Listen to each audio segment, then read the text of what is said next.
எபிரேயர் 6ஆம் அதிகாரம் 14வது வசனம். எபிரேயர் 6ஆம் அதிகாரம் 14வது வசனம். நிச்சயமாக நான் உன்னை ஆசீர்வதிக்கவே ஆசீர்வதித்து உன்னை பெருகவே பெருக பண்ணுவேன் என்றார். நிச்சயமாகவே நான் உன்னை ஆசீர்வதிக்கவே ஆசீர்வதித்து உன்னை பெருகவே பெருக பண்ணுவேன். ஆண்டவர் இந்த நேரத்தில் உங்களுக்கு கொடுக்கிற ஒரு வாக்குத்தத்தம், என் மகனே என் மகளே, நான் உன்னை ஆசீர்வதித்து உன்னை நான் பெருக பண்ணுவேன். ஆண்டவர் சொல்லுகிறார். இந்த சபையை பார்த்து ஆண்டவர் சொல்லுகிறார், என் திருச்சபையே, நான் உன்னை ஆசீர்வதிக்கவே ஆசீர்வதித்து உன்னை பெருகவே பெருக பண்ணுவேன். ஆண்டவர் இந்த சபைக்கு வாக்குத்தத்தமாய் ஆண்டவர் தருகிறார். இந்த சபையில் இருக்கிற ஒவ்வொரு தேவ பிள்ளைகளுக்கும் ஆண்டவர் வாக்குத்தத்தமாய் தருகிறார். நான் உன்னை ஆசீர்வதித்து பெருக பண்ணுவேன். நம் தேவனுடைய சுபாவம் பெருக பண்ணுவது. அவர் ஆசீர்வதித்து பெருக பண்ணுகிற ஒரு வல்லமை உள்ள ஒரு தேவன். நாம் பெருக வேண்டும் என்று விரும்புகிற ஒரு ஆண்டவர்.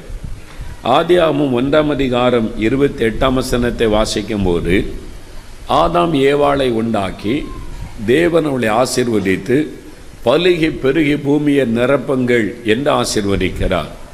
அவங்க பெருகணும் என்பதுதான் தேவனுடைய விருப்பம். ஆதியாகமம் 9ஆம் அதிகாரம் 1ஆம் வசனத்தை வாசிக்கும் போது, ஜலப்பிரளயத்திற்கு பிறகு நோவாவுடைய குடும்பத்தை தேவன் ஆசீர்வதித்து நீங்கள் பலுகி பெருகி நிரப்புங்கள். ஆண்டவர் சொல்லுகிறார், பெருகணும். அந்த ஆசீர்வாதத்தை கொடுப்பதை நாம் பார்க்கிறோம்.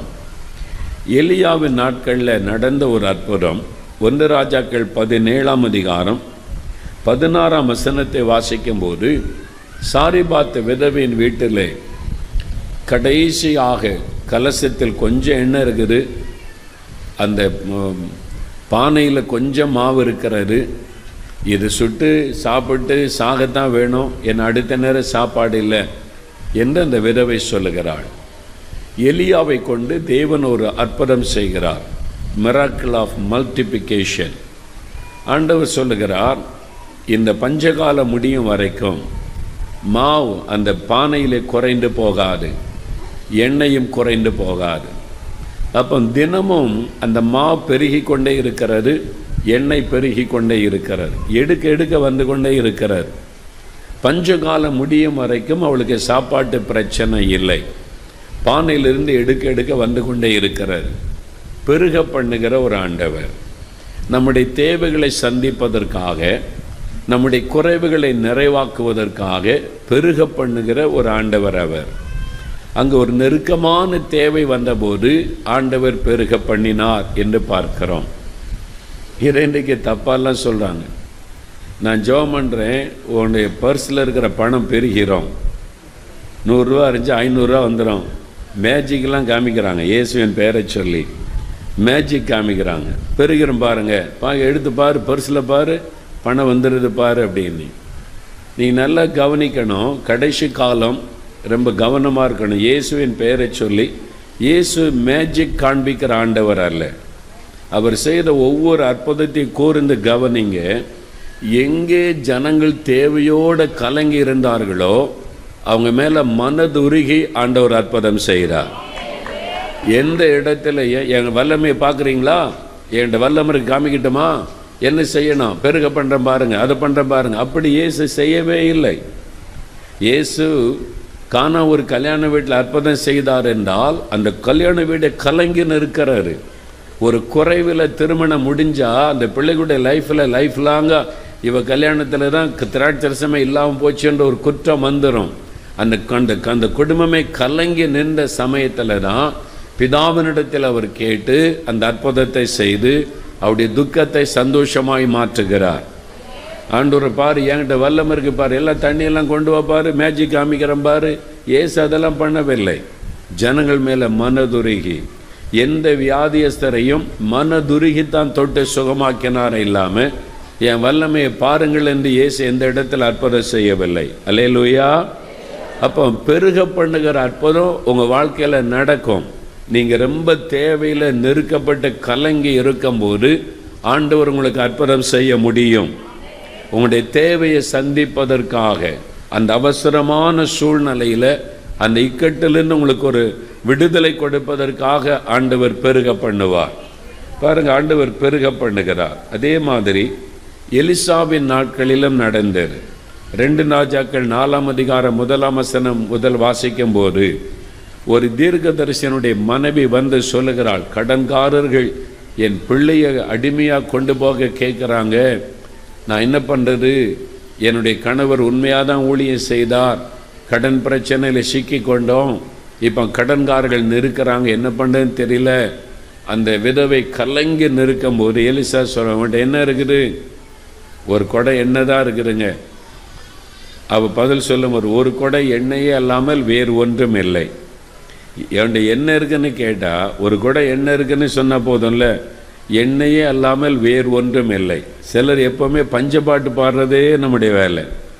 ஆண்டவர் உங்களுக்கு எனக்கு ஒன்றுமே இல்லை, ரொம்ப கஷ்டங்க அப்படின்னு. அவன் கழுத்தில் பார்த்தா 40 பவுனுக்கு நகை தொங்கும். ஒன்றுமே இல்லைங்க, கஷ்டப்படுறவங்க. அம்மா எவ்வளோ தப்பானது பாருங்க. நம்ம கொஞ்சம் யோசிக்கணும். ஆண்டவர் ஏற்கனவே ஒன்றுமே இல்லை அப்படின்னு சொல்லக்கூடாது. இருக்குது, உன்ட்ட என்ன இருக்குதுன்னு கேட்குறாரு. ஒரு கூட என்ன இருக்குல்ல, அது போதும், அதை ஆசீர்வதிப்பார் ஆண்டவர். அதை ஆண்டவர் பெருக பண்ணுகிறார். அல்லேலூயா. அப்படி தான் ஆண்டவர் செய்வார். ஆண்டவர் ரொம்ப நெருக்கப்பட்டு வழியே இல்லாத சூழ்நிலையில் நம்மகிட்ட இருக்கிறதை பெருக பண்ணி ஆசீர்வதிக்கிற ஒரு தேவன். அதே மாதிரி தான் மத்தேயு 14:17 வாசிக்கும் போது 5 அப்பம் 2 மீன் தான் இருக்குது, உங்கள்கிட்ட என்ன இருக்குது அப்படின்னு கேட்குறார்.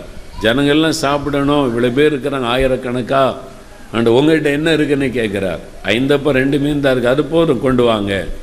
ஆண்டவர் அதை ஆசீர்வதித்து பெருக பண்ணுகிறார். ஆண்டவர் பெருக பண்ணுகிற தேவன். அவர் தான் சொல்லுகிறார், நான் உன்னை ஆசீர்வதித்து பெருக பண்ணுவேன், உன் குடும்பத்தை நான் பெருக பண்ணுவேன், உன்னுடைய ஆசீர்வாதத்தை பெருக பண்ணுவேன். நம்முடைய ஆவிக்குரிய வாழ்க்கையில் அபிஷேகத்தை பெருக பண்ணுகிற தேவன், ஜெப வாழ்க்கையை பெருக பண்ணுகிற தேவன், விசுவாசத்தை பெருக பண்ணுகிற தேவன், ஊழியத்தின் எல்லைகளை பெருக பண்ணுகிற தேவன், உங்களுடைய எல்லைகளை பெருக பண்ணுகிற தேவன். அவர் பெருக பண்ணுவது அவருடைய சுபாவம். அது ஆண்டவருக்கு ஒரு பெரிய சந்தோஷம். என் பிள்ளைகளை நான் ஆசீர்வதித்து பெருக பண்ணணும் என்பது ஆண்டவருக்கு சந்தோஷம். அதான் உங்களுக்கு வாக்கு கொடுக்கிறார், நான் உன்னை ஆசீர்வதித்து உன்னை பெருக பண்ணுவேன் என்று ஆண்டவர் சொல்கிறார். இதில் 3 காரியங்கள் தேவன் நம்முடைய வாழ்க்கையில் பெருக பண்ண விரும்புகிற 3 ஆசீர்வாதங்களை நான் சொல்லி ஜெபிக்க போகிறேன். முதலாவது, ஆதியாகமம் 22ஆம் அதிகாரம் 17வது வசனத்தை வாசிக்க கேட்போம். ஆதியாகமம் 22:17. நான் உன்னை ஆசீர்வதிக்கவே ஆசீர்வதித்து உன் சந்ததியை வானத்து நட்சத்திரங்களைப் போலவும் கடற்கரை மணலைப் போலவும் பெருகவே பெருக பண்ணுவேன் என்றும் உன் சந்ததியார் தங்கள் சத்துருக்களின் வாசல்களை சுதந்தரித்துக் கொள்வார்கள் என்றும் ஆண்டவர் ஆபிரகாமுக்கு சொல்லுகிறார், ஆபிரகாமே, உன் சந்ததியை நான் ஆசீர்வதித்து பெருக பண்ணுவேன். வானத்து நட்சத்திரங்கள் எண்ண முடியுமா பாரு?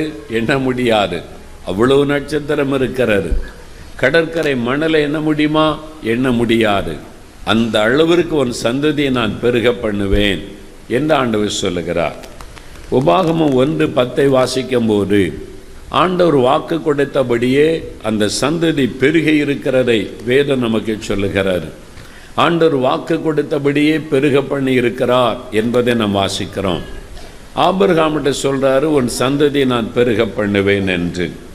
அதே மாதிரி ஆண்டவர் ஆதியாகமம் 26ஆம் அதிகாரம் 24ஆம் வசனம் வாசிக்கும் போது ஈசாக்கு ஆண்டவர் தரிசனமாகி சொல்லுகிறார், உன் சந்ததியை நான் பெருக பண்ணுவேன்.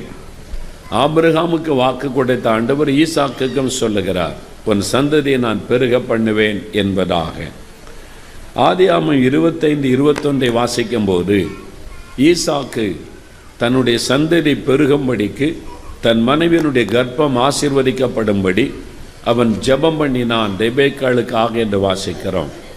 அவன் ஜெபம் பண்ணின போது தேவன் அந்த ஜெபத்தை கேட்டு அவளுடைய கர்ப்பத்தை ஆசீர்வதித்து சந்ததியை பெருக பண்ணினார். 1 சாமுவேல் 1ஆம் அதிகாரத்தில் வாசிக்கும் போது அன்னாள் தன்னுடைய சந்ததி பெருக வேண்டும் என்று ஒரு ஜெபம் பண்ணுகிறாள். 27ஆம் வசனத்தை பாருங்கள். அன்னாள் சொல்லுகிறார், இந்த பிள்ளைக்காக நான் விண்ணப்பம் பண்ணினேன், கர்த்தர் என் விண்ணப்பத்தை கேட்டு என் சந்ததியை பெருக பண்ணி இருக்கிறார் என்று மகிழ்ச்சியோடு சொல்லுவதை பார்க்கிறோம். அப்போ நாம் தேவனிடத்தில் வேண்டிக் கொள்ளும்போது, சந்ததியின் ஆசீர்வாதத்திற்காக வேண்டிக் கொள்ளும்போது தேவன் அதை பெருக பண்ணுகிறார். உங்களுடைய சந்ததி ஆசீர்வதிக்கப்படணும், அதான் தேவனுடைய விருப்பம். உங்களுடைய சந்ததி பெருகணும், அதான் தேவனுடைய சித்தம். ஆபிரகாமுக்கு அப்படி வாக்கு கொடுத்து அதை நிறைவேற்றினார். உங்கள் வாழ்க்கையிலும் கர்த்தர் அதை நிறைவேற்றுவார். ஒரு சமயம் நான் பம்பாய் பட்டணத்திற்கு ஊழியத்திற்காய் போயிருந்தேன். 3 நாட்கள் கூட்டம், பொதுக்கூட்டம் நடைபெற்றது. ஒரு நாள் கூட்டம் ஜெபெல்லாம் முடிச்சுட்டு களைப்பாய் மேடையிலே நான் உட்கார்ந்திருந்தேன். அப்பொழுது ஒரு தம்பதியினர் ஜெபிக்க வந்தார்கள். வயதானவங்க, ஒரு வயதான தகப்பனாரின் தாயாரும் வந்து முழங்கால் படியிட்டு, ஐயா எங்களுக்காக நீங்கள் ஜெபிக்கணும்னு கேட்டார்கள். நான் அவங்களை பார்த்த வயசான ஒரு தாய் தகப்பன். அப்போ அவனிடத்தில் கேட்டேன், என்ன காரியத்தை உங்களுக்கு நான் ஜெபிக்கணும்னு கேட்டேன். எங்களுக்கு குழந்தை இல்லை, குழந்தைக்காக நீங்கள் ஜெபிக்கணும் அப்படின்னு கேட்டார்கள். அவங்க பார்த்தா வயசானவங்களாக இருக்கிறாங்க, ஆனால் குழந்தைக்காக ஜெபிக்கணும்னு கேட்குறாங்க. எனக்கு கொஞ்சம் ஆச்சரியம். நான் அவளை பார்த்து கேட்டேன், திருமணமாகி எத்தனை வருடம் ஆயிற்று என்று. அவங்க சொன்னாங்க, 25 வருஷம் ஆயிற்று அப்படின்னு சொன்னாங்க. 25 வருஷம் கடந்துட்டு வயசானவங்களாக அவங்க இருக்கிறாங்க. ஆனால் எங்களுடைய சந்ததி ஆசீர்வதிக்கப்படணும், ஆண்டவர் ஒரு குழந்தை கொடுக்கணும், ஜெபிக்க வந்திருக்கிறாங்க. எனக்கு ஒரு பக்கம் அது ஒரு கேள்வியாக உள்ளத்திலே காணப்பட்டாலும் அவருடைய விசுவாசம் என்னை கவர்ந்து கொண்டார். இந்த வயசுலேயும் 25 வருஷம் கடந்து போனாலும் எவ்வளோ விசுவாசமாக இருக்கிறாங்க. ஆண்டவர் எங்களுக்கு தருவார், அதனால தானே ஒரு ஊழியக்காரன்ட்டு ஜெபிக்க வந்திருக்கிறாங்க. ஆண்டவர் நம்மை ஆசீர்வதிப்பார், இந்த வயதிலேயும் ஒரு குழந்தையை தருவார் என்ற ஒரு விசுவாசத்தோடு வந்திருக்கிறாங்களே, அது என்னை கவர்ந்து கொண்டார். எவ்வளோ பெரிய விசுவாசம் அவங்களுக்கு. ஆபிரகாம் 25 வருஷம் காத்திருந்தார்னா வாக்கு கொடுக்கப்பட்டார். ஆண்டவர் வாக்கு கொடுத்திருந்தார், சந்ததி ஆசீர்வதிப்பேன். அந்த வாக்கு தத்துவத்திற்காக 25 வருஷம் காத்திருந்தார். இவங்க 25 வருஷம் கடந்து விட்டார், வயதானவங்களாக இருக்கிறாங்க. ஆனால் அவங்களுடைய விசுவாசம்தான் என்னை கவர்ந்து கொண்டார். அவங்களுடைய விசுவாசத்தின்படி நான் ஜெபம் பண்ணினேன்.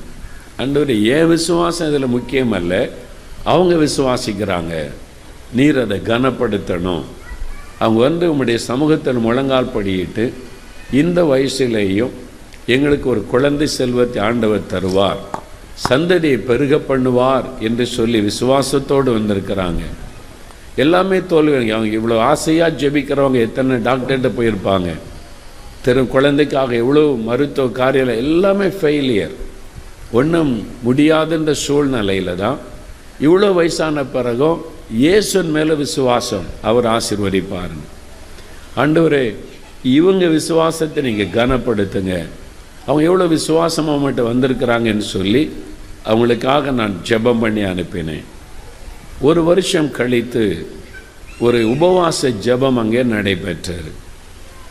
அந்த உபவாச ஜெபத்தில் நான் செய்தி கொடுக்க ஜெபம் நடத்த அங்கே போயிருந்தேன். அந்த கூட்டெல்லாம் முடிந்தது. அப்போ ஒரு தம்பதியினர் கையில் குழந்தையோடு வந்தாங்க. வந்து, ஐயா போன வருஷம் நீங்கள் வந்திருந்தப்போ நாங்கள் 2 பேரும் உங்கள்கிட்ட ஜெபம் பண்ணமே, அப்போ தான் அவங்கள கவனித்து நான் பார்த்தேன். அதே வயசானவங்க, அவங்க கையில் இப்போ ஒரு அழகான குழந்தை. ஆண்டவர் என் குழந்தையை கொடுத்துட்டாரு, நீங்கள் ஜெபம் பண்ணீங்க, ஆண்டவர் உங்கள் குழந்தை தந்துட்டார், உங்கள்கிட்ட கொடுத்து ஆசீர்வாதம் வாங்கி கொண்டு வந்தோம். எனக்கு ஆச்சரியம் அவருடைய விசுவாசம். ஆண்டவர் பெருக பண்ணுகிறவர். அல்லேலூயா. எப்படி ஆபிரகாம் கர்த்தரை விசுவாசித்தார், விசுவாசத்தில் பெற்றுக்கொள்ள வேண்டியது. By faith you have to receive the generation blessing. விசுவாசத்தினால் குழந்தை பெற்றுக்கொள்ளுவர், விசுவாசத்தினால் அந்த ஆசீர்வாதத்தை பெற்றுக்கொள்ளுவர். ஆண்டவர் எங்களை ஆசீர்வதித்தார் என்று விசுவாசத்தில் பெற்றுக்கொள்ளுவர். ஆண்டவர் வாக்கு கொடுக்கிறார், உன் சந்ததியை நான் பெருக பண்ணுவேன். அல்லேலூயா. நீங்கள் அதை விசுவாசத்தை ஜெபித்தால் அது நடப்பதை காண்பீர்கள். ஒருவேளை உங்களுடைய பிள்ளைகள் மகள், மருமகள், அவங்களுக்காக நீங்கள் ஜெபித்து கொண்டிருக்கலாம். நீங்கள் விசுவாசித்து ஜெபித்தா அவங்களுடைய சந்ததி பெருகுவதை காண்பீர்கள். ஆண்டவர் இன்றைக்கு வாக்கு கொடுக்கிறார், உன் சந்ததியை நான் பெருக பண்ணுவேன் என் ஆண்டவர் வாக்கு கொடுக்கிறார். அல்லேலூயா. நீ உன் பிள்ளைகளின் பிள்ளைகளை காண்பாய், ஆண்டவர் வாக்கு கொடுத்திருக்கிறார். அப்போ நீங்கள் அந்த வாக்கு தத்தத்தை விசுவாசித்து ஜெபிக்கும் போது தேவன் அதை நிறைவேற்றி தருகிறார். ரெண்டாவது, ஆண்டவர் பெருக பண்ணுவேன் என்று வாக்கு கொடுக்கிறார். எதை பெருக பண்ணுகிறார் பாருங்க. யோபு 1 அதிகாரம் 10வது வசனம். யோபுவின் புஸ்தகம் 1 அதிகாரம் 10வது வசனம். நீர் அவனையும் அவன் வீட்டையும் அவனுக்கு உண்டான எல்லாவற்றையும் சுற்றி வேலி அடைக்கவில்லையோ? அவன் கைகளின் கிரியையை ஆசீர்வதித்தீர், அவனுடைய சம்பத்து தேசத்தில் பெருகிற்று.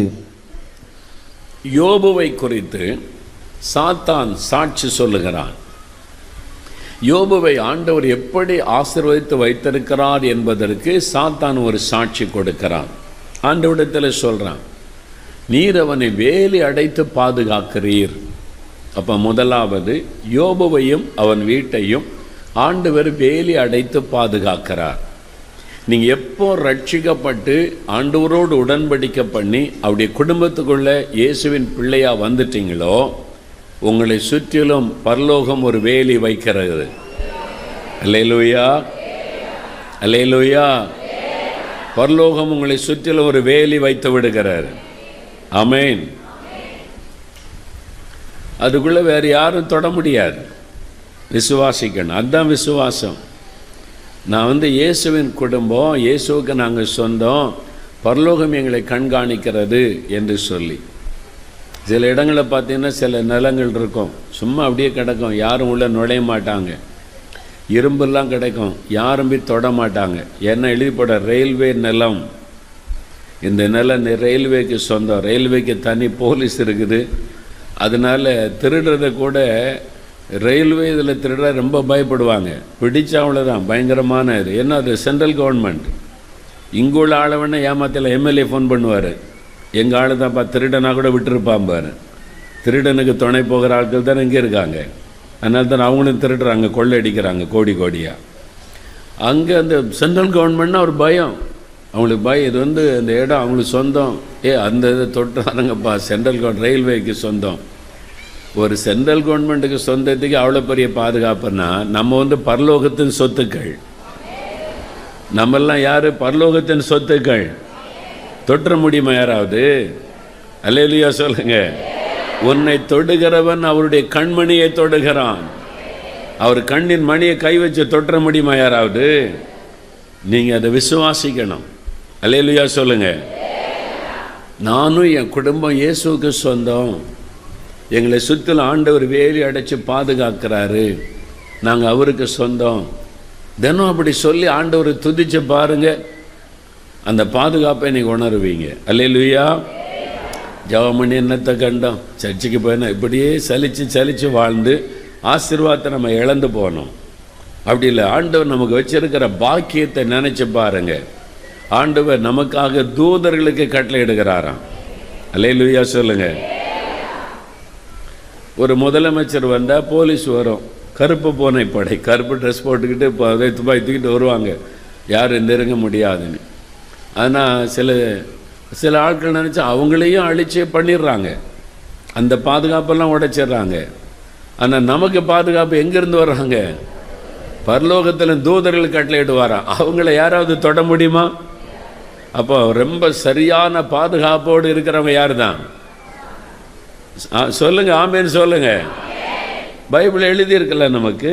சாத்தானே சொல்கிறான், நீர் வேலி அடைச்சல பாதுகாக்கிறீர், என்னால் தொட முடியலையே.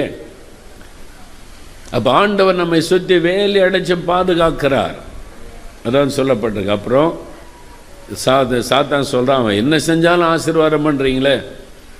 அவன் கிழங்கு போட்டால் பல மடங்காக விளையுது, அவன் வாழை போட்டால் நல்ல கொலை வருது, நிறைய செழிப்பு வருது. யோபு என்ன கை வச்சாலும் பிளஸ்ஸிங், ஆசீர்வாதம். மூணாவது சொல்கிறான், அவனுடைய சம்பத்து தேசத்தில் பெருகிற்று, சொத்துக்கள் பெருகிற்று. அவர் பெருக பண்ணுகிற தேவன். யோபுவை பெருக பண்ணிட்டார். யோபு பார்க்க யாராவது வந்தால் சொல்லுவாங்க, இங்கேருந்து கண்ணு கட்டின தூரம் வரைக்கும் நிலெல்லாம் யாருக்கு சொந்தம்? யோபுக்கு சொந்தங்க. இந்த தோட்டெல்லாம் யோபுக்கு சொந்தம். இந்த பாருங்கள், இந்த ஆயிரக்கணக்கான ஒட்டகங்கள் பாருங்கள், எல்லாம் யோபுக்கு சொந்தம். பெருகிட்டே இருக்கு. அவர் பெருக பண்ணுகிற தேவன். அல்லேலூயா. அப்போ உங்களை ஆண்டவர் பெருக பண்ண விரும்புகிறார். உடைய வருமானத்தை பெருக பண்ணுவார், உடைய சொத்துக்களை பெருக பண்ணுவார், உடைய ஆசீர்வாதத்தை பெருக பண்ணுவார். அதான் ஆண்டவருக்கு விருப்பம், அதான் தேவனுடைய விருப்பம். நீங்கள் விசுவாசித்தா அந்த ஆசீர்வாதத்தை பெற்றுக்கொள்ள முடியும். நீங்கள் பெருகணும் என்பதான் ஆண்டவருக்கு விருப்பம். நாங்கள் 78ஆம் வருஷம் இயேசுடிக்கிற ஊழிய சின்ன ஜபக்குழுவாக ஆரம்பிக்கப்பட்டது. நாங்கள் இடம் இல்லாமல் ஒரு தென்னந்தோட்டத்தில் தான் திறப்பின் வாசல் ஜபெல்லாம் நடத்துவோம். அப்போ ஆண்டவர்கிட்ட ஜெபம் பண்ணோம். அப்போ ஆண்டவர் வாக்கு கொடுத்தார், நான் ஒரு இடம் தருவேன், அதில் தேவனுடைய வீடை கட்டுங்க அப்படின்னு சொல்லி. அதே மாதிரி கர்த்தர் ஒரு இடம் கொடுத்தார். ஒருத்தர் எனக்கு ஒரு 1/2 ஏக்கர் நிலம் இருக்குது மெயின் ரோட்டில், அது ஆண்டவர் உங்களை ஊழியத்தை கொடுக்க சொல்கிறாரு, அதில் நீங்கள் இந்த ஜப வீடு கட்டுங்கன்னு சொல்லி அவங்க 1/2 ஏக்கர் நிலம் ஃப்ரீயாக தந்துட்டாங்க. அதில் தான் முதல் தேவனுடைய வீடுன்னு இருக்கு பாருங்கள், வானத்தின் வாசல் அங்கே கட்டப்பட்டது. அது எங்களுக்கு பெரிய விஷயம். 1/2 ஏக்கர் நிலம் அந்த காலத்தில் கிட்டத்தட்ட 40 வருஷம். அப்போ பெரிய விஷயம். 1/2 ஏக்கர் நிலம் மெயின் ரோட்டில் கிடச்சிருக்குது. அப்பா ரொம்ப சந்தோஷமாக கட்டுறோம். அப்புறம் ஜெபிக்கிற ஆண்டவர் சொல்கிறாரு, நீ வடக்கேயும் தெற்கேயும் கிழக்கேயும் மேற்கேயும் இடங்கொண்டு பெருகுவாய், 4 திசையிலையும் பெருகுவாயினார். நான் சொன்னேன், எங்களுக்கு இதுவே பெரிய விஷயம். 1/2 ஏக்கர் நிலம் கிடச்சிருக்கிறேன், இன்னும் 4 பக்கமும் பெருகுவான்னு கர்த்தர் சொல்கிறாரு. இன்றைக்கு அந்த லேண்டுக்கு 4 பக்கமும் கர்த்தர் நிலம் கொடுத்துருக்கிறார். அவர் சொல் தவறாத தேவன். அல்லேலூயா. 4 பக்கமும் இடம் தந்திருக்கிறார். நாங்களா தேடி அடித்து பிடிச்சலாம் வாங்கலை, ஒன்றா சேருது. தேவையை விரிவாக கர்த்தர் கொண்டு சேர்க்கிறார். அதான் ஆண்டவர் செய்கிற ஒரு காரியம். அல்லேலூயா. இதுவே நமக்கு பெருசாக தெரியுதில்ல, ஆண்டவருக்கு இது சின்னதாக இருக்குது. என் பிள்ளைகளுக்கு சின்ன இடமாலாம் இருக்குது. வருங்காலத்தில் பெரிய சபையாக மாறின என்ன பக்கத்தில் இடம் இருக்குதா, எல்லையை விரிவாக்கிடுவார். பெருக பண்ணுகிற தேவன் அவர். அல்லேலூயா. அப்படிதான் உங்களை பெருக பண்ணுவார், உங்களுடைய வியாபாரத்தை பெருக பண்ணுவார், உங்களுடைய வருமானத்தை பெருக பண்ணுவார், பிள்ளைகளுக்கு ஞானத்தை பெருக பண்ணுவார். அவர் எல்லாத்தையும் பெருக பண்ணுகிற தேவன். படிக்கிற பிள்ளைகளுக்கு ஞானத்தை பெருக பண்ணுவார், வியாபாரம் செய்கிறவருடைய வியாபாரத்தை பெருக பண்ணுவார், வேலை செய்கிற பிள்ளைகளுக்கு வருமானத்தை பெருக பண்ணுவார். இப்போ இருக்கிற மாதிரி நீங்க இருக்க போவதில்லை. அல்லேலூயா. இந்த இடம்லாம் பாருங்க, இதில் தான் பைக் விட்டுருக்கீங்க. இன்னும் கொஞ்ச நாள் ஆனால் பைக்கெல்லாம் தூரப்பட்டு எல்லாரும் கார் தந்துடுவார் ஆண்டவர். கார் விடுறதுக்கே அவங்க பாஸ்டர் 10 ஏக்கர் நிலம் வாங்க வேண்டியது இருக்கும். அப்போ எல்லையை பெருகினா தானே முடியும். அவர் பெருக உங்களை ஆசீர்வதித்தை பெருக பண்ணுவார். அல்லேலூயா. விசுவாசிங்க, நம்முடைய தேவன் பெருக பண்ணுகிற தேவன். அதுதான் ஆண்டவருக்கே ஒரு சந்தோஷம். ஈசாக்கு பஞ்ச காலத்தில் விதைத்தானா, அறுவடை எத்தனை மடங்கா? 100 மடங்கு பெருக பண்ணுகிறார். விளைச்சலை பெருக பண்ணுகிறார். அதான் ஆண்டவருடைய ஆசீர்வாதம். வித்தியாசத்தை காண்பேன். நான் ஒரு சமயம் ஊட்டிக்கு போயிருந்தப்போ அவங்க ஒரு குடும்பத்தை சந்தித்தேன். அவங்க சொன்னாங்க, அவங்க வீட்டுக்கு பின்னால் ஒரு தோட்டம், ஒரு பெரிய இடம் கிடச்சி தோட்டம். அதில் முட்டைக்கோஸ், அது மாதிரி இந்த மலை பகுதியில் விளையக்கூடிய அந்த வித்தியாசமான இங்கிலீஷ் காய்கறிகள் அதெல்லாம் போடும், முட்டைக்கோஸ் எல்லாம். அது பக்கத்தில் நிறைய நிலம் இருக்குது. இவங்களுக்கு ஒரு இடம் இருக்குது, நிறைய வீடுகள், நிறைய நிலங்கள் இருக்குது. எல்லாரும் தோட்டம் போட்டிருக்காங்க, எல்லாருமே இந்த காய்கறிலாம் வச்சுருக்கிறாங்க. ஆனால் நிறைய தோட்டங்களில் பூச்சி விழுந்து அரிச்சு பலம்லாம் கொஞ்சம் தான் கிடைக்குமா. இவங்க இடத்துல இவங்க எல்லைக்குள்ளே பூச்சியே வராது. தோட்டத்தில் எல்லாம் பெருசாக இருக்குது, காய்கறிலாம் செழிப்பாக இருக்குது. பக்கத்து வீட்டெல்லாம் கேட்குறாங்களாம், எங்கள் தோட்டம்லாம் இப்படி தான் இருக்குது, உங்கள் தோட்டத்தில் மட்டும் பெருசாக இருக்குது, ஒரு பூச்சி விழலை என்ன அப்படின்னு கேட்டால், இது கர்த்தர் எங்களுடைய தோட்டத்தை வேலி அடைச்சி பாதுகாக்கிறார், கர்த்தர் எங்களை ஆசீர்வதிக்கிறார். எல்லாரும் பூச்சி உடனே மருந்து தெளிப்பாங்களாம். இவங்க பச்சை தண்ணியில் ஜெபம் பண்ணி இயேசுவின் ரத்தமாய் மாற்றுகிறோம், ஒரு பூச்சும் விழக்கூடாதுன்னு வெறும் பச்சை தண்ணியை தெளிப்பாங்களாம், ஒரு பூச்சும் வராது. அல்லேலூயா. அவங்க சொன்னாங்க ஆச்சரியமா, கர்த்தர் பாருங்க பிரதர் விளைச்சலை பெருக பண்ணி இருக்கிறார். அப்போ நீங்கள் தென்னந்தோட்டம் வச்சுருந்தா உங்கள் தோட்டத்தில் காய் பெருகும். விசுவாசிக்கிறீங்களா?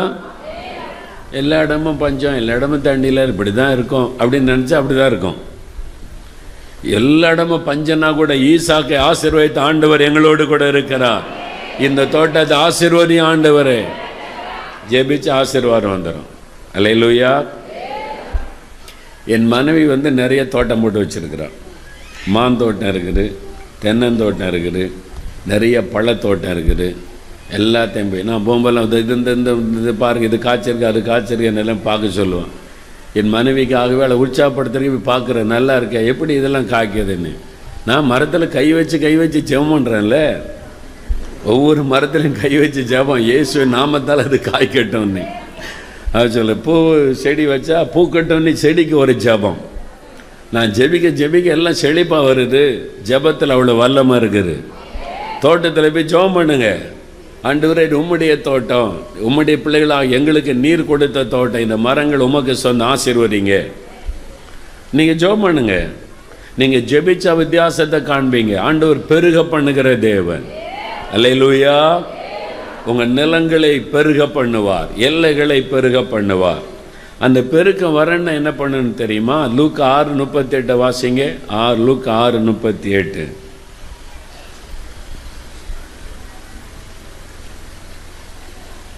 கொடுங்கள், அப்பொழுது உங்களுக்கும் கொடுக்கப்படும். அமுக்கி குலுக்கி சரிந்து விழும்படி நன்றாய் அளந்து உங்கள் மடியிலே போடுவார்கள். நீங்கள் எந்த அளவினால் அளக்கிறீர்களோ அந்த அளவினால் உங்களுக்கும் அளக்கப்படும் என்றார். கொடுங்கள், அப்பொழுது உங்களுக்கும் கொடுக்கப்படும். அமுக்கி குலுக்கி சரிந்து விழும்படி மடியில் போடப்படுமா, நிரம்பி வழியும்படி. நீங்கள் கொடுத்தா ஆண்டவர் நிரம்பி வழியும்படி உங்களுடைய மடியில் திரும்ப கொடுப்பாராம். அதான் நீங்கள் பெருகணும் ஆசீர்வாதத்தில்னு சொன்னால் கொடுக்கிறவங்களா இருக்கணும். கொடுக்கிறவங்களை தான் கர்த்தர் பெருக பண்ணுவார். ஆமேன். ஆமாம், கஞ்சத்தனம் உள்ள ஆளுக்களை பெருக பண்ண மாட்டார். இவனை பெருக பண்ணி என்ன பிரயோஜனம்? ஒன்றுக்கு பிரயோஜனம் இல்லை. அப்போ தாராளமாய் தேவனுக்கு கொடுக்கணும், ஏழைகளுக்கு கொடுக்கணும். அப்படி கொடுக்கிறவங்களை தான் ஆண்டவர் பெருக பண்ணுவாராம். கொடுங்கள், உங்களுக்கு கொடுக்கப்படும் என்ற வேதத்தில் நம்ம பார்க்கிறோம். அதனால் நற்கிரியைகள் செய்வதில் நீங்கள் விருத்தி அடையணும், பெருகணும் என்று 2 கொரிந்தியர் 9:8 நம்ம வாசிக்கிறோம். நீங்கள் வேதத்தில் 2 சம்பவங்களை பார்க்க முடியும். நற்கிரியைகளை செய்து மற்றவங்களுக்கு நல்ல உதவி செய்தவங்களை தேவன் எப்படி ஆசீர்வதித்தார் என்று. அப்போஸ்தலர் நடபடிகள் 9ஆம் அதிகாரம் 36வது வசனம் பாருங்க. அப்போஸ்தலர் 9:36. யோப்பா பட்டணத்தில் கிரேக்கு பாஷையிலே தொற்கால் என்னும் அர்த்தம் கொள்ளும் தபித்தாள் என்னும் பேருள்ள ஒரு சீஷி இருந்தாள். அவள் நற்கிரியைகளையும் தருமங்களையும் மிகுதியாய் செய்து கொண்டு வந்தாள். அவள் நற்கிரியைகளையும் தருமங்களையும் மிகுதியாய் செய்து கொண்டு வந்தாள். கொஞ்சமா இல்லை. ஒரு விதவை, அவர் தபித்தாள், அங்கே இருக்கிற விதவைகளுக்கெல்லாம் நிறைய உதவி செய்கிறாள். அவள் ஒரு சீஷி, நற்கரியை செய்கிறாள். ஏழைகளுக்கு தாராளமாய் கொடு, சுயநலமாய் இருக்கல அவள். ஏன் எதிர்காலத்துக்கு என்ன பண்ணுவேன், நான் என்ன பண்ணுறதுன்னு எல்லாத்தையும் தனக்கே வைத்து கொள்ள நினைக்கல. தன்னை சுற்றில் இருக்கிற ஏழை பெண்கள், அந்த மாதிரி விதவைகளுக்கு தாராளமாய் உதவி செய்கிறாள், ஏராளமாய் உதவி செய்தாள். அதனால் என்ன நடக்கிறது பாருங்க, அவள் மரித்து போகிறாள். யாருக்குமே அவளை அடக்கம் பண்ண மனம் வரவில்லை. அந்த விதவை பெண்களெல்லாம் அழுகிறாங்க, தபித்தாள் இறந்துட்டாளே, ஒருவேளை திடீர்னு ஒரு வியாதிப்பட்டு இறந்திருக்கலாம். என்ன காரணத்தில் மரித்தாள் என்பது வேதத்தில் சொல்லப்படவில்லை. திடீரென்று ஒரு மரணம் அவளுக்கு அதனால எல்லாரும் அதிர்ச்சி அடைந்து நிற்கிறாங்க. அடக்கம் பண்ண அவளுக்கு விரும்பலை. பேதுரு வந்திருக்கிறார் பக்கத்து பட்டணத்தில், அவரை கூட்டிட்டு வாங்க. எதுக்கு? செத்து போன ஆளுக்கு ஜெபம் பண்ண, ஆண்டவர் இவளை உயிரோடு எழுப்பி விடுவார் என்கிற ஒரு விசுவாசம் அந்த பெண்களுக்கு இருந்தது. அவளை அடக்கம் பண்ண யாருமே விரும்பலை. ஏன்னு சொன்னால் அவ்வளவு நற்கிரியை செய்திருக்கிறாள். நல்லது செய்திருக்கிறாள். பேதுருவை கூட்டிகிட்டு வந்து எல்லாரும் சொல்கிறாங்க, அழுகிறாங்க. பாருங்கள், இவங்க எனக்கு எவ்வளோ உதவி செய்தாங்க, எங்களெல்லாம் அவங்க பிள்ளைகளைப் போல பராமரித்தாங்க, இவ்வளோ நன்மை செய்திருக்கிறாங்க, அவங்க உயிரோடு இருந்தால் இத்தனை பேருக்கு நன்மை செய்வாங்க என்பதாக அழுகிறார்கள். பேதுரு எல்லாத்தையும் கவனித்த உடம்போது அவருக்குள்ள தீர்மானத்தை ஆவியானவர் கொடுக்கிறார். இவள் உயிரோடு இருக்கணும். அல்லேலூயா. இவள் உயிரோடு இருந்தால் இன்னும் நிறைய பேருக்கு நன்மை செய்வாள். அதனால் இவள் உயிரோடு இருக்கணும். ஆயுசு நாட்களை ஆண்டவர் பெருக பண்ணணும். இவருடைய ஆயுசு நாள் முடிஞ்சு போச்சுது, விடக்கூடாது, இன்னும் பெருக பண்ணணும். பேதுரு ஜெபம் பண்ணுகிறார். கர்த்தரை நோக்கி ஜெபித்து தபீத்தாளை பார்த்து எழுந்திருன்னு சொன்னோன்னே உயிர் பெற்று விட்டாள். யோசித்து பாருங்க, செத்து போன அந்த பெண் பல மணி நேரம் கழித்து உயிரோட பேதுரு கொண்டு வந்து நிறுத்துகிறார். அவள் சுயநலமாக இருந்திருந்த ஆண்டவர் உயிரோடு எழுப்பியிருப்பாரா? பேதுருவே சொல்லியிருப்பார், ஒன்றுக்கும் பிரயோஜனம் இல்லை, அடக்க ஆராதனை பாருங்கப்பான்னு சொல்லியிருப்பார். இவளால் என்ன பிரயோஜனம்? அடுத்த ஆளுக்கு நயா பைசா பிரயோஜனம் கிடையாது. இவள் உயிரோடு இருந்தான்னா பரலோகத்து போய் சேரட்டும் அப்படின்னு சொல்லியிருப்பார். ஆனால் அவள் அநேகருக்கு நன்மை செய்ததுனால, தான தர்மங்கள் செய்ததுனால இவள் உயிரோடு இருந்தால் இன்னும் நிறைய பேருக்கு நன்மை செய்வாள். இயேசுவின் நாமத்திலே மகிமைப்படும். அதனால் அவருடைய ஆயுசு நாட்கள் கூட்டப்படணும், அவருடைய ஆயுசு நாட்கள் பெருக வேண்டும். ஆண்டவரிடத்திலே ஜெபம் பண்ணுகிறார். அதனால் ஆண்டவர் மரித்து போன தபீத்தாளை உயிரோடு எழுப்பி அவருடைய ஆயுசு நாளை கூட ஆண்டவர் பெருக பண்ணுகிறார். எனக்கு அன்பானவர்களே, நம்ம கொடுக்கணும், மற்றவங்களுக்கு தாராளமாய் கொடுக்கணும். நம்ம உதவி செய்வதற்கு கரத்தை நீட்டணும். அப்படி தான தர்மம் செய்யவும் நன்மை செய்யவும் மறவாமல் இருந்தால் ஆண்டவர் உங்களை பெருக பண்ணுவார், நிரம்பி வழியும்படி ஆசீர்வதிப்பார். அப்போஸ்தலர் 10ஆம் அதிகாரத்தில் கொர்நேலியுவை குறித்து வாசிக்கிறோம். அவர் மிகுந்த தர்மங்களை செய்து வந்தாராம். அதனால் ஒரு தேவதூதன் ஆண்டவர் அனுப்புகிறார். 4ஆம் வசனம் பாருங்க. ஒரு தேவதூதன் கொர்நேலி வீட்டுக்கு வருகிறான். வந்து என்ன சொல்கிறான் பாருங்க. அப்போஸ்தலர் 10ஆம் அதிகாரம் 4ஆம் வசனம். பயந்து ஆண்டவரே என்ன என்றான். அப்பொழுது அவன், உன் ஜெபங்களும் உன் தருமங்களும் தேவனுக்கு நினைப்பூட்டுதலாக அவர் சந்நிதியில் வந்துட்டு இருக்கிறது. உன்னுடைய ஜெபங்களும் உன்னுடைய தர்மங்களும் பரலோகத்தில் வந்திருக்கிறது. நல்ல அறிந்து கொள்ளுங்க தேவ பிள்ளைகள், நம்முடைய ஜெபம் எப்படி பரலோகத்துக்கு போகிறதோ அதே மாதிரி நாம் செய்கிற தான தர்மம். நீங்கள் சர்ச்சை முடிஞ்சு போகிறீங்க, ஒரு ஏழை நடக்க முடியாதவங்க பிச்சை கேட்டு உட்கார்ந்துருக்கிறாங்க. ₹1 நீங்கள் அப்படி பிச்சை போட்ட உடனே பரலோகத்துக்கு அது போயிடும், உங்கள் கணக்கில் அது போயிடும். உங்கள் பக்கத்து வீட்டில் ஒரு ஏழை விதவை இருக்கிறாங்க, பிள்ளைகளை படிக்க வைக்க வழி இல்லை, அந்த பிள்ளைக்கு ஒரு ட்ரெஸ் எடுத்து நீங்கள் கொடுத்த உடனே பரலோகத்துக்கு அது போயிடும். இவள் ஒரு ஏழை விதவைக்கு பிள்ளைக்கு உதவி செய்திருக்கிறாள் என்பதாக. நம்ம செய்கிற ஒவ்வொரு தான தர்மங்களும், ஏழைகளுக்கு செய்கிற உதவிகளும் பரலோகத்தில் தேவனுக்கு முன்பாய் நினைப்பூட்டுதலாய் போகிறது என்று வசனம் சொல்லுகிறார். ஒன்று, நம்முடைய ஜெபம் பரலோகத்துக்கு போகுது. ரெண்டாவது, நாம் செய்கிற தான தர்மங்கள் பரலோகத்துக்கு போகிறாரு. யோசித்து பாருங்க, நீங்கள் உங்களுக்காக ஒருத்தர் ஜெபம் பண்ணும்போது பேதுருடைய ஜெபம் பரலோகத்துக்கு போன உடனே ஆண்டவர் இந்த தபீத்தாளுடைய ரெக்கார்டை எடுங்க பண்ணியிருப்பார். தேவதூதருடைய தபீத்தாளுடையக்காக பேதுரு இவ்வளோ கருத்தாக ஜெபிக்கிறாரே, செத்து போன அவள் உயிரோடு வரணும்னு ஜெபிக்கிறாரே, தபீத்தாளை பற்றி ரெக்கார்டு புக்கு கொண்டு வாங்க, ஞாபக புஸ்தகத்தை கொண்டு வாங்கன்னா என்ன செய்திருக்கிறா? ரட்சிக்கப்பட்டிருக்கிறா, ஷீஷியா இருந்தா. இவ சுயநலமால நிறைய பேர் ரட்சிப்புகளை நடத்தி இருக்கிறா. இயேசுக்கு ஷீஷியான ஊழியம் செய்து நிறைய ஆத்மாக்களை ஆதாயம் பண்ணியிருக்கிறா. ரெண்டாவது, நிறைய பேருக்கு உதவி செய்திருக்கிறாள். ஏழைகளுக்கு விதவைகளுக்கு உதவி செய்த அவளுடைய லிஸ்ட்டு நிறைய இருக்குது. இவ்வளோ பேருக்கு உதவி செய்திருக்கிறாள். ஆண்டவர் பார்த்தார், பேதுரு ஜெபிக்கிறதுல நியாயம் இருக்கிறாரு, அவன் உயிரோடு இருந்தா இன்னும் நிறைய பேருக்கு நன்மை செய்வாள். பேதுருடைய ஜெபம் கேட்கப்பட்டாரு. அவங்க தபீத்தாள் உயிரோடு எழும்பட்டும். அல்லேலூயா சொல்லுங்க, அல்லேலூயா. அதனால்தான் நீங்கள் முதல்ல அறிந்து கொள்ளுங்க, ஆண்டவர் ஏன் ஜெபத்தை கேட்டு இவ்வளோ பெரிய அற்புதம் செய்கிறார். அவங்க மூலமாக பிரயோஜனம் உண்டாகிறது. அதுக்காகத்தான் ஆண்டவர் அற்புதம் செய்கிறார். அப்போ உங்களுடைய ஆயுசு நாட்கள் நீடித்திருக்கணும். ஆண்டவர் உங்களுடைய ஆயுசு நாட்களை பெருக பண்ண வேண்டுமானால் நீங்கள் மற்றவர்களுக்கு பிரயோஜனமான ஒரு வாழ்க்கை வாழணும், ஆண்டவரை மகிமைப்படுத்துகிற ஒரு வாழ்க்கை வாழணும், நன்மை செய்கிற ஒரு வாழ்க்கை வாழ வேண்டும். சுயநலமாய் வாழுகிறவர்களுக்கு ஆண்டவர் உதவி செய்ய முடியாது. சுயநலமாய் இருக்கிற ஆட்களுக்கு தேவன் ஆயுச நாட்களை கூட்டி கொடுக்க முடியாது. அப்ப ஆண்டவர் உங்களுக்கு பெருக பண்ண வேண்டுமானால் உங்களுடைய இருதயத்தை ஆண்டவர் பார்ப்பார். அப்ப ஆண்டவர் உங்களுடைய சொத்துக்களை, உங்களுடைய வருமானத்தை பெருக பண்ணி உங்களை ஆசீர்வதிக்க விரும்புகிறார். உங்களுடைய ஆயுசு நாட்களையும் பெருக பண்ணுவார். மூன்றாவதாக, கடைசியாக ஆண்டவர் பெருக பண்ணுகிற ஒரு காரியம் பாருங்க. அப்போஸ்தலர் 9ஆம் அதிகாரம் 31வது வசனம். அப்போஸ்தலர் 9ஆம் அதிகாரம் 31வது வசனம். அப்பொழுது யூதேயா, கலிலேயா, சமாரியா நாடுகளிலெங்கும் சபைகள் சமாதானம் பெற்று பக்தி விருத்தியடைந்து கர்த்தருக்கு பயப்படுகிற பயத்தோடும் பரிசுத்த ஆவியின் ஆறுதலோடும் நடந்து பெருகின. சபைகள் நடந்து பெருகின. மூன்றாவது, ஆண்டவர் சபையை பெருக பண்ணுகிறார்.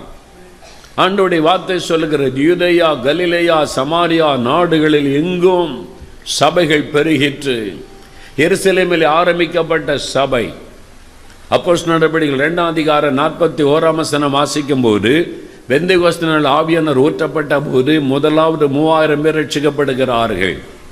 120 பேரில் ஆரம்பிக்கப்பட்ட சபை சாயங்காலத்தில் 3120 பேராக சபை பெருகுகிறது. அப்போ முதல் நாளிலே 3000 ஆத்மா சேர்க்கப்படுகிறது. அப்போஸ்தலர் 4ஆம் அதிகாரம் 4ஆம் வசனத்துக்கு வரும்போது 5000 பேர் ரட்சிக்கப்படுகிறார்கள். சபை பெருக ஆரம்பிக்கிறது எருசலேமில். இப்போ 8000ஐ தாண்டி விட்டது சபையில்.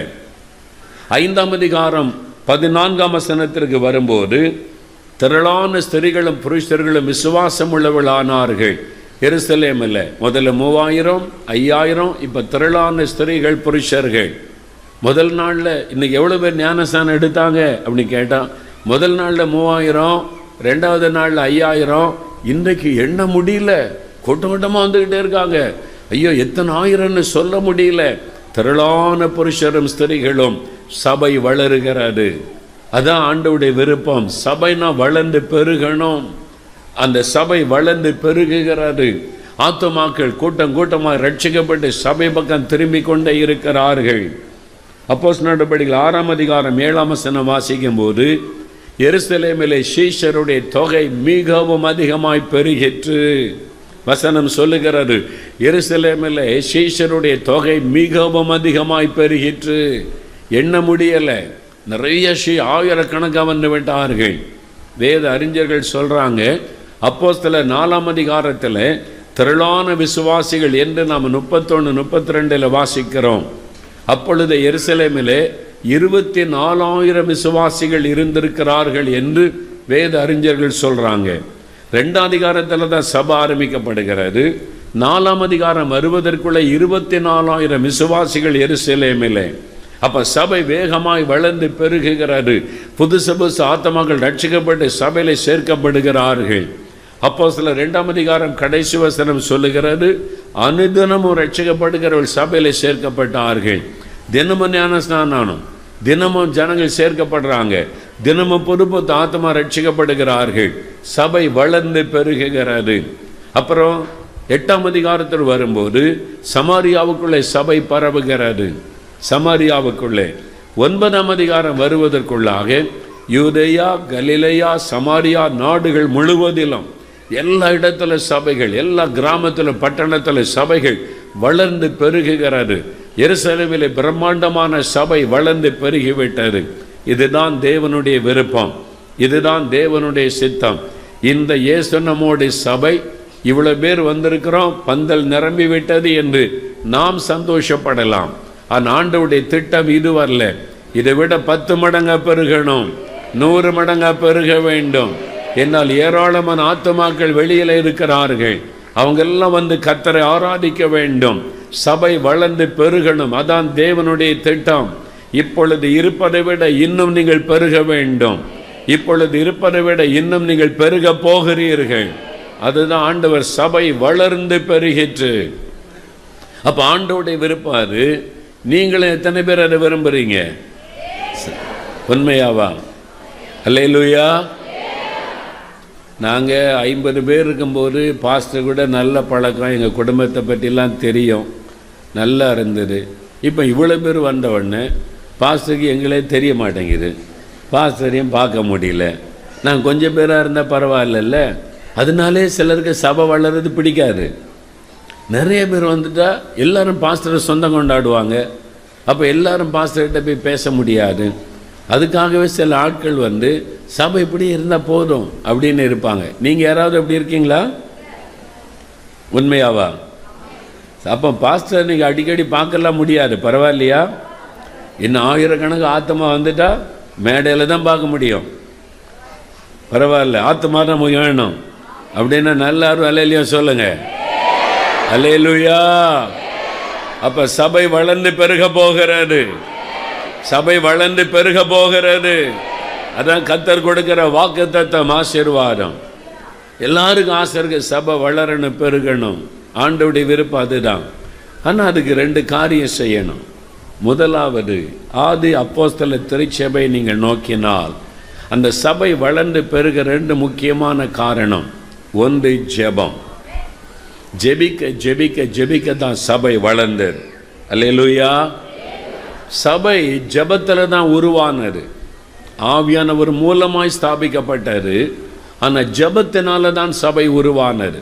அப்போஸ்தலர் 1ஆம் அதிகாரம் 14ஆம் வசனத்தை வாசிக்க கேட்போம்.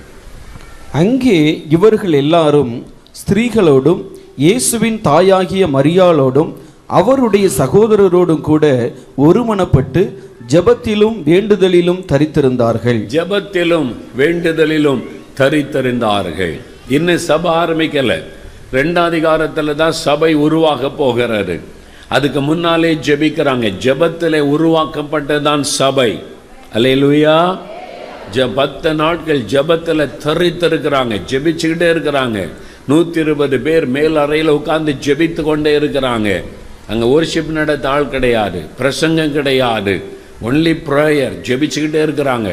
ஆண்டவர் சொன்னார், அக்னியை போடுவேன், நீ அக்னியை போடுங்க ஆண்டவரே, வாக்குத்தத்தத்தை சொல்லி ஜெபிச்சுக்கிட்டே இருக்கிறாங்க. அப்போ இப்போ எழுப்புதல் வந்து விட்டது. 2ஆம் அதிகாரத்தில் சபை ஸ்தாபிக்கப்பட்டு விட்டது. இப்போ என்ன செய்கிறாங்க? அப்போஸ்தலர் 2ஆம் அதிகாரம் 42ஆம் வசனம் வாசிங்க. அவர்கள் அப்போஸ்தலருடைய உபதேசத்திலும் அந்நியோனியத்திலும் அப்பம் பிட்குதலிலும் ஜெபம் பண்ணுதலிலும் உறுதியாய் தரித்திருந்தார்கள். ஜெபம் பண்ணுவதிலும் உறுதியாய் தரித்திருந்தார்கள். ஜெபத்தில் எப்படி தரித்திருந்தாங்களாம்? உறுதியாய் தரித்திருந்தார்கள். ஜெபம் பண்ணுவதில் உறுதியாய் தரித்திருந்தார்கள். அப்போ ஜெபிக்க ஜெபிக்க ஜெபிக்க தான் சபை வளர ஆரம்பிக்கிறாரு. அந்த விசுவாசிகள் ஜெபத்தில் உறுதியாய் தரித்திருந்தார்கள். அப்போஸ்தலர் 4ஆம் அதிகாரம் 31ஆம் வசனம் பாருங்க. சபைக்கு ஒரு மிரட்டல் வருகிறாரு, சபைக்கு ஒரு உபத்திரம் வருகிறாரு, பயமுறுத்தப்படுகிறார்கள். உடனே எல்லாரும் ஒருமனப்பட்டவர்களாய் சபையார் எல்லாரும் ஒன்று கூடி கர்த்தரை நோக்கி சத்தமிட்டு ஜெபித்தார்கள். அந்த ஜெபித்த போது அந்த இடம் அசைந்தது. அல்லேலூயா. சாதாரண ஜெபம் அல்ல, இடம் அசைகிற ஒரு ஜெபம் செய்தார்கள். ஆகவே இயேசு நம்முடைய திருச்சபையில் இந்த ஜெபம் இன்னும் அதிகமாக்கப்பட போகிறது. இன்னும் உறுதியாய் தரித்திருக்க போறீங்க. நீங்க ஜெபிக்கும் போது இடமே அசைய போகிறது. அல்லேலூயா. அப்போ ஜெபிக்க ஜெபிக்க ஜெபிக்க தான் சபை வளருகிறது, பெருகுகிறது, ஆத்துமாக்கள் புதுசு புதுசாக ரட்சிக்கப்படுகிறார்கள் என்பதை நம்ம பார்க்கிறோம். பேதுரு சொல்லுகிறார், சபைக்கு ஒரு நெருக்கமான சூழ்நிலை வருகிறது. பந்தி விசாரிப்பு, நிறைய விசுவாசி பெருகிட்டாங்க. சாப்பாடு பாஸ்டர் சொன்னாங்க, இன்றைக்கி கூட்டம் முடிஞ்சோன்னா எல்லாருக்கும் சாப்பாடு ரெடியாக இருக்குது அப்படின்னு சொல்லி. ஆனால் ஆராதனை கூட மணிக்கணக்காக நடத்திடலாம், சாப்பாடு பங்கு வைக்கிறது ரொம்ப கஷ்டம். சாப்பாட்டில் தான் பிரச்சனை வந்துச்சு. அப்போஸ்தலர் நடபடிகள் 6ஆம் அதிகாரத்தில் எங்கள் ஆள் ஒழுங்காக கவனிக்கலை, பந்தியில் எங்களுக்கு பாயசம் தரல, அவங்களுக்கு வச்சுட்டாங்க. சண்டை வருது. அப்போஸ்தலர் நடபடிகளில் நீ வாச சபை வளர்ந்து பெருகிட்டு எல்லாருக்கும் சாப்பாடு, எல்லாம் ஒன்றா உட்காந்து சாப்பிட்றாங்க, ஜெபிக்கிறாங்க, சாப்பிட்றாங்க, ஜெபிக்கிறாங்க. என்ன பண்ண, நிலத்தெல்லாம் விற்று கொண்டுங்க வச்சுட்டாங்க, சாப்பாடு கொடுக்கப்படுது. கொஞ்சம் பேர் வந்தாங்க, எங்களை ஒழுங்காக பந்தியில் கவனிக்கலை, அவங்களுக்கு பாயசம்லாம் கொடுக்குறாங்க, எங்களுக்கு பாயசம் தரல.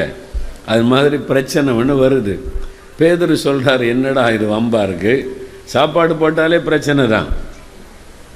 ஆனால் இங்கே பிரச்சனை இல்லாமல் பாஸ்டர் பண்ணிடுவார், நீங்கள் பிரச்சனை இல்லாமல் சாப்பிட்டு போவீங்க, குறை சொல்லாமல். அல்லேலூயா. சரி, அங்கே அந்த பிரச்சனை வந்து ஆதி திருச்சபையில் பேதுருகிட்ட பிரச்சனை கொண்டு வராங்க. உடனே அவர் எழுப்பி, வாங்க நான் வந்து பார்க்குறேன் சமையலில் என்ன இருக்குது, எல்லாம் யாருக்கு போட்டிருக்கு அல்லன்னு சொல்ல. இதெல்லாம் நாங்கள் பார்க்க முடியாதுப்பா, நாங்களோ ஜெபம் பண்ணுவதிலும் வசனத்தை போதிக்கிற ஊழியத்திலும் இடைவிடாமல் தரித்திருப்போம். அதுக்கு வேற ஆளை நியமிக்கலாம், 7 பேரை தெரிந்தெடுத்து அவங்க பார்த்துக்கிட்டோம். இந்த பிரச்சனைலாம் எங்கிட்ட வரக்கூடாது, நாங்கள் ஜெபிக்கணும். ஜெபத்துக்கு தான் முதலிடம். அல்லேலூயா சொல்லுங்க. நாங்கள் ஜெபத்தில் தரித்திருக்கணும். அதனால் இதிலெல்லாம் எங்களை தலையிட கொண்டு சொல்லாதங்க, அதுக்கு வேற ஆளை நியமிக்கலாம் என்பதாக சொல்லுகிறார்கள். அப்போஸ்தலர் நடபடிகள் 12ஆம் அதிகாரத்தில் யாக்கோபு கொலை செய்யப்பட்டார். ஏரோது பேதுருவை பிடிச்சு ஜெயிலில் வச்சிட்டார். பேதுருவையும் கொலை பண்ணணும், அவரையும் தலை துண்டிக்கணும் அப்படின்னு சொல்லி ஜெயிலில் வச்சிட்டார். சபையார் என்ன பண்ணாங்களா? 5ஆம் வசனம் வாசிங்க. அப்படியே பேதுரு சிறைச்சாலையிலே காக்கப்பட்டிருக்கையில் சபையார் அவனுக்காக தேவனை நோக்கி ஊக்கத்தோடே ஜெபம் பண்ணினார்கள். சபையார் அவனுக்காக ஊக்கத்தோடே ஜெபம் பண்ணினார்கள். அல்லேலூயா.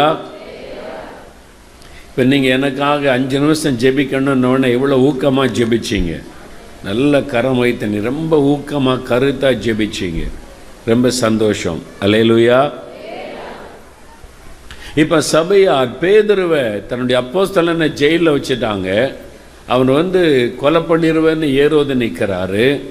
ஒரு ஆபத்தான சூழ்நிலை எல்லாருக்கும் அறிவிக்கப்படுது, விசுவாசிகளுக்கெல்லாம். பேதுருவை ஜெயிலில் வச்சுட்டாங்க, ஏரோது ஜெயிலில் வச்சுட்டார், வாங்க ஜெபிக்கணும் அப்படின்னோடனே எல்லாரும் கூடி வர்றாங்க. ஒருவேளை நம்ம சபைக்கு ஒரு உபத்திரம் வருதுன்னு வைத்துக்கொள்ளுங்க. சபைக்கு ஒரு உங்கள் பாஸ்டர் போலீஸ் பிடிச்சிட்டு போயிட்டாங்க, அப்படிலாம் சொல்லாதுங்கன்றீங்களா? இல்லை, ஒரு பேச்சுக்கு சொல்கிறேன். நீங்கள் இந்த மாதிரி கூட்டம் நடத்துகிற, சபை பெருசாகுதுன்ற, நீ இப்படிலாம் எங்களை நிறைய பேர் ரட்சிக்கப்படுறாங்கன்ற, மரம் மாத்திரன்னு சொல்லி போலீஸில் கொண்டு போய் லாக்கப்பில் வச்சுட்டாங்கன்னு வைங்க, கேஸ் போடணும் அப்படின்னு. உடனே சபையில் அறிவிப்பு கொடுத்துருவாங்க, அம்மா பிள்ளைகள்லாம் இருக்காங்க, எல்லாம் வாங்க பாஸ்டருக்காக ஜெபிக்கணும் வாங்க, எல்லாம் கூடி வந்து ஜெபம் பண்ணுவேன். எவ்வளோ நேரம் ஜெபிப்பீங்க?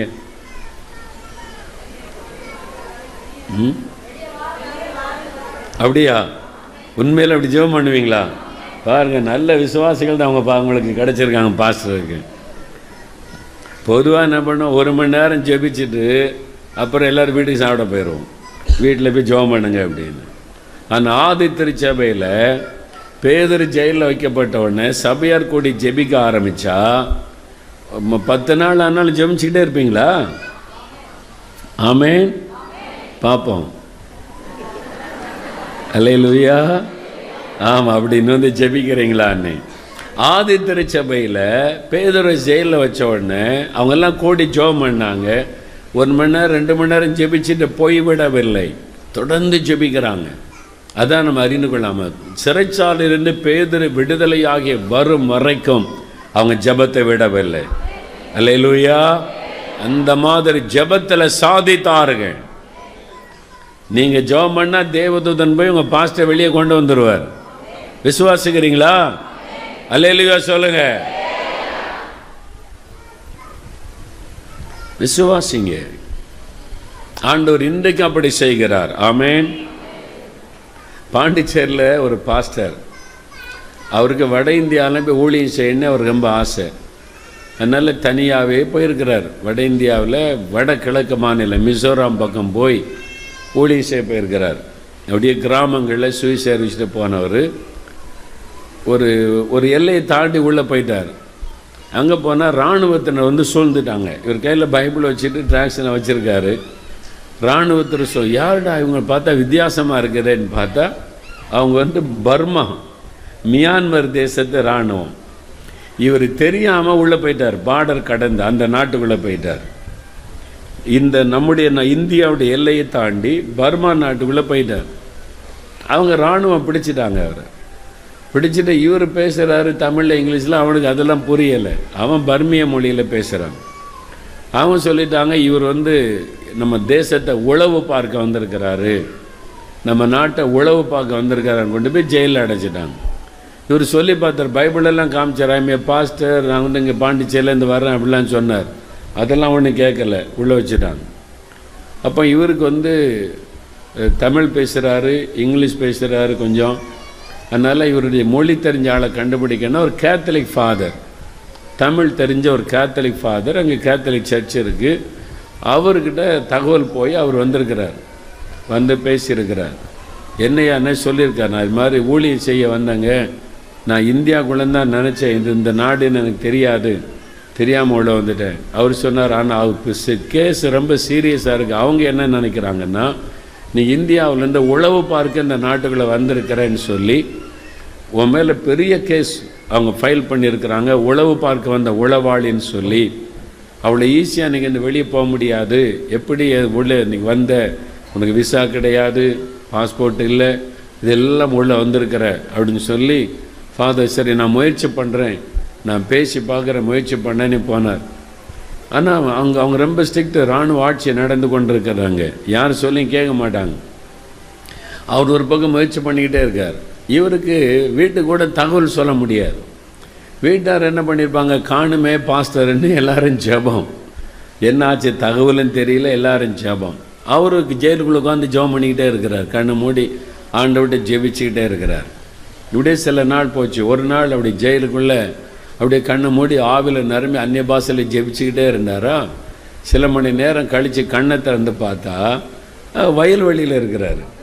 என்னடா நம்ம ஜெயிலுக்குள்ளே தானே இருந்தோம், இப்போ என்ன வயல்வெளியில் இருக்கோம், இது என்ன இடம் அப்படின்னு தெரியல. எங்கே வயல்வெளியாக இருக்குது, அங்கே கொஞ்சம் பேர் வயலில் வேலை செய்துட்டு இருக்காங்க, கிராமத்து ஆட்கள். இவருக்கு ரொம்ப ஆச்சரியம்.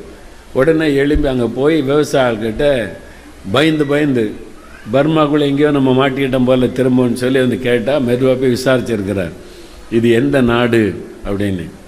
அவங்க என்னையா எந்த நாடுன்ற, இந்தியாவுக்குள்ளே தான் இருக்கிற நீ, இது இந்தியா தான் சொல்லியிருக்காங்க. அப்போ தான் அவருக்கு தெரிஞ்சிருக்கு, அவர் ஜெயிலில் ஆவியில் நிரம்பி ஜெபிச்சுக்கிட்டு இருக்கும்போது ஆவியானவர் அவர் இங்கே கொண்டு வந்து விட்டுட்டார். அல்லேலூயா. அப்படி தான் அவர் வந்திருக்கிறார் பாருங்கள். அவர் ஒரு இன்னசென்டான ஒரு பாஸ்டர், ரொம்ப விவரம்லாம் தெரியும். ஆனால் இயேசுக்கா வைராக்கியமாக ஊழியம் செய்கிறவர். ஆண்டவர் பாருங்கள் ஜெயிலுக்குள்ளேருந்து வெளியே கொண்டு வந்தார். இப்போ அங்கே என்ன நடந்திருக்கும் யோசிச்சு பாருங்கள். அன்றைக்கி அப்போஸ் நடவடிக்கையில் நடந்த மாதிரி தானே பெரிய கமோஷி. எங்கேயா போனார் அந்த ஆள், யார் அவரை வெளியே விட்டா, கதவெல்லாம் மூடி இருக்குது, ஆளை காணும். அன்றைக்கி பைபிளில் பார்க்குறோம்ல, அது இன்றைக்கு நடக்கிற தேவன் செய்ய வல்லவராக இருக்கிறார். அல்லேலூயா. ஆனால் அன்றைக்கு வேதாகம நாட்களில் நடந்தது இன்றைக்கு அந்த நடக்கிறது. தேவன் அதை செய்ய வல்லவராக இருக்கிறார். அப்போ ஜெபிக்கணும், நம்முடைய ஜெபம் வல்லமை உள்ளது. ரெண்டாவது, சபை வளர்ந்து பெருக இன்னொரு காரணம், எல்லாரும் சுவிசேஷத்தை அறிவிச்சாங்க. அப்போஸ்தலர் நடபடிகள் 4:31 வாசிங்க. அவர்கள் ஜெபம் பண்ணின போது அவர்கள் கூடியிருந்த இடம் அசைந்தது, அவர்கள் எல்லாரும் பரிசுத்த ஆவியினால் நிரப்பப்பட்டு தேவ வசனத்தை தைரியமாய் சொன்னார்கள். அவர்கள் எல்லாரும் தேவ வசனத்தை தைரியமா சொன்னாங்க. அப்போஸ்தலர்கள் மாத்திரம் அல்ல, விசுவாசிகள் எல்லாரும் வசனத்தை சொன்னாங்க. எல்லாருமே கர்த்தருடைய வசனத்தை மற்றவங்களுக்கு சொன்னாங்க, சுவிசேஷத்தை அறிவித்தார்கள். அப்போஸ்தலர் 8:4 சபைக்கு உபத்திரம் வந்தபோது சிதறி போனவர்கள் எங்கும் திரிந்து சுவிசேஷத்தை அறிவித்தார்கள். எல்லாரும் ஜெபித்தாங்க, எல்லாரும் சுவிசேஷத்தை அறிவித்தாங்க. அதனால தான் சபை வளர்ந்து பெருகினது. அப்போ நீங்கள் ஜெபிக்கணும். நீங்கள் ஒரு பிரச்சனை வரும்பொழுது மாத்திரம் அல்ல, நீங்கள் இந்த சுற்றுவட்டாரத்தில் இருக்கிற ஆத்துமாக்களுக்காக ஜெபிக்கணும். இந்த விளவங்கோட்டில் இருக்கிற லட்சக்கணக்கான ஆத்துமாக்கள் ரட்சிக்கப்பட ஜெபிக்கணும். இந்த கருங்கல்லை சுற்றிலும் இருக்கிற ஏராளமான மக்கள் ரட்சிக்கப்பட நீங்கள் பாரம் எடுத்து ஜெபிக்கணும். திறப்பில் நின்று ஜெபிக்க வேண்டும்.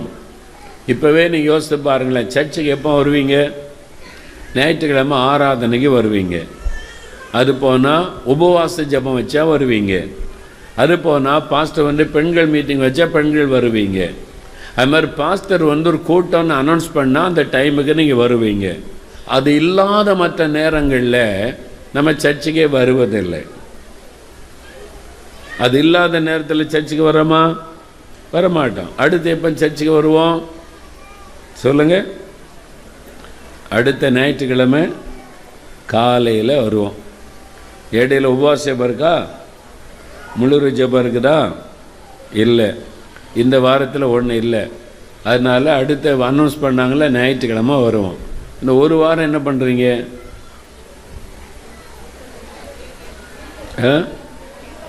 வீட்டில் வேலை, சமையல் பண்ணணும், பிள்ளைகளை கவனிக்கணும், கணவரை கவனிக்கணும், நிறைய வேலை இருக்குது. வீட்டில் இருந்து ஜெபம் பண்ணுவோம். ஆனால் அப்போஸ்தலர் நடபடிகள் 3ஆம் அதிகாரம் பாருங்கள். அப்போஸ்தலர் நடபடிகள் 3ஆம் அதிகாரம் 1ஆம் வசனம் வாசிங்க. ஜெப வேளையாகிய 9ஆம் மணி நேரத்திலே பேதுருவும் யோவானும் தேவாலயத்துக்கு போனார்கள். எதுக்கு போனாங்க? தேவாலயத்துக்கு பேதுரு யோவானும் போகிறாங்களாம். என்ன வேலையாது? ஜெப வேளை. ஆராதனைக்கு போகலை. அங்கே இப்போ ஆராதனை நடக்க போகுது. பிரதான ஆசாரியர் வருவார், பலி செலுத்துவார், நம்மளும் போய் அப்படியே ஜெபம் பண்ணிட்டு வரலான்னு போகலை. ஜெபம் பண்ணுவதற்கே தேவாலயத்துக்கு போகிறாங்க. பேதுரு யோவானுவா நம்ம தேவாலயத்தில் போய் ஜெபிச்சுட்டு வரலாம் அப்படின்னு போகிறாங்க. நீங்கள் என்னைக்காவது ஜெபம் பண்ணுறதுக்கு சர்ச்சுக்கு வந்தீங்களா? அப்படி தனியாக இன்னைக்கு கூட்டமே இல்லை, ஒர்ஷிப்பும் கிடையாது, பைபிள் ஸ்டடி கிடையாது, பெண்கள் கூட்டம் கிடையாது, ஒன்றுமே இல்லை. திடீர்னு ஒரு நாள் சாயங்காலம், செவ்வாய்க்கிழமை சாயங்காலம் வேலையெல்லாம் முடிச்சுட்டு ஒரு 6 மணிக்கு கணவர்லாம் வந்துட்டார் வேலை முடிச்சுட்டு, வாங்க போய் சர்ச்சில் போய் ஜெபம் பண்ணிட்டு வரலாம். என்ன இன்னைக்கு மீட்டிங்கா? மீட்டிங் இல்லை, நம்ம போய் ஜெபிச்சுட்டு வரலாம். என்னைக்காவது அப்படி வந்திருக்கிறீங்களா? இல்லை. இனிமே வர போகிறீங்க. அதான் எழுப்புதல். அல்லேலூயா சொல்லுங்க. அல்லேலூயா. இனிமே நீங்கள் வர போகிறீங்க. இப்போ இருக்கு சர்ச்சுக்கு போனோம், ஜெபம் பண்ண. பாஸ்டர் இருப்பாரா? பாஸ்டர் இருக்க மாட்டார், ஏசு அங்கே இருப்பார். அல்லேலூயா சொல்லுங்க. குடும்பமாக குழந்தை குட்டிகளோடு வந்து ஒரு 1/2 மணி நேரம் ஜெபிச்சிரு. ஆண்டவரே சபை ஆசீர்வதி, எழுப்புதலை தாரும், கருங்கல் பகுதி மக்களெல்லாம் ரட்சிக்கப்படணும். அப்படியே உங்கள் குடும்பத்துக்காக ஒரு ஜெபம். இந்த மாதிரி ஒரு பழக்கம் நமக்குள்ளே வரணும். வெறும் ஞாயிற்றுக்கிழமை ஆராதனைக்கு வந்துட்டு காணிக்கை போட்டு சாப்பிட்டுட்டு போகிறோம். அப்புறம் பாஸ்டர் என்னைக்கு முழு ஜெபம் வாங்க, உபவாசம் வாங்கன்னா மட்டும்தான் வர்றோம். மற்ற நாள் எங்கே போகிறோம்? நம்மளை காணும். மற்ற நாள் ஆலயத்து பக்கமே காணும். ஆனால் பேதுரு யோவானும் ஜெபம் பண்ணுவதற்கு போகிறாங்க. ஜெபிக்கிற டைம் நம்ம போய் ஜெபிச்சுட்டு வரலாம். ஜெபம் பண்ணுவதற்காக நீங்கள் சர்ச்சுக்கு வரணும், ஆலயத்துக்கு வரணும். வீட்டில் வந்து ஃப்ரீயாக ஜெபிக்க முடியாது. சர்ச்சுக்கு வந்தீங்கன்னா நீங்கள் எப்பவுமே ஜெபம் நடந்துக்கிட்டே இருந்தால் ஒரு தேவ பிரசன்ன சபையில் இருக்கும். அல்லேலூயா சொல்லுங்கள். அல்லேலூயா.